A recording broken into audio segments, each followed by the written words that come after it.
नमस्कार। आज के मुख्य समाचार में आपका स्वागत है। मैं हूं अमर सिंह। आप लोग देख रहे हैं एसपी न्यूज।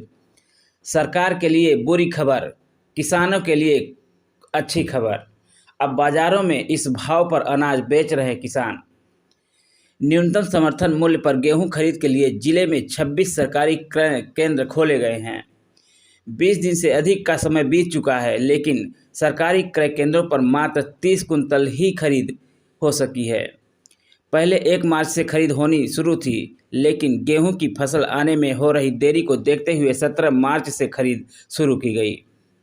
सरकार 2425 रुपये प्रति कुंतल न्यूनतम समर्थन मूल्य पर गेहूं खरीद रही है, जबकि बाजार में भी व्यापारी बिना किसी परेशानी के नकद भुगतान कर लगभग इसी रेट पर किसानों से गेहूं खरीद रहे हैं। सरकारी क्रय केंद्रों पर पंजीकरण व सत्यापन के बाद बैंक खाते में भुगतान के झंझट से बचने के लिए किसान खुले बाजार में गेहूं बेचना पसंद कर रहे हैं।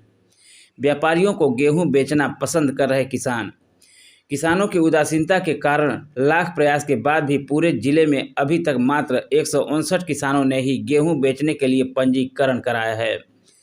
रबी विपणन वर्ष 2025-26 में किसानों से पिछले वर्ष की तुलना में 150 रुपये प्रति कुंटल की बढ़ोतरी करते हुए न्यूनतम समर्थन मूल्य 2425 रुपये प्रति कुंटल की दर से गेहूं खरीदा जा रहा है।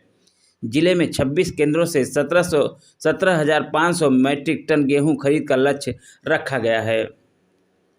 लक्ष्य प्राप्ति के लिए 17 मार्च से जिले में 26 क्रय केंद्र शुरू किए गए थे, जिनमें जेवर में 10, दसकौन में 9 और दादरी में 7 क्रय केंद्र। लेकिन इस बार मंडी में गेहूं का रेट भी 2375 रुपये से बढ़ाकर 2450 रुपये प्रति कुंटल चल रहा है। किसान बिना किसी पंजीकरण और झंझट के सीधे गेहूं ले जाएं, तौल के बाद व्यापारी सीधे किसानों को नकद भुगतान कर रहे हैं। वहीं सरकारी क्रय केंद्रों पर किसानों का पंजीकरण कराने के बाद ही बिक्री संभव है। बिक्री के बाद 24 से 72 घंटे के अंदर किसानों के आधार से जुड़े बैंक खातों में भुगतान कर दिया जाएगा। न्यूनतम समर्थन मूल्य और बाजार भाव में अंतर न होने और नकद भुगतान के लालच में किसान सरकारी क्रय केंद्रों की बजाय व्यापारियों को गेहूं बेचना पसंद कर रहे हैं।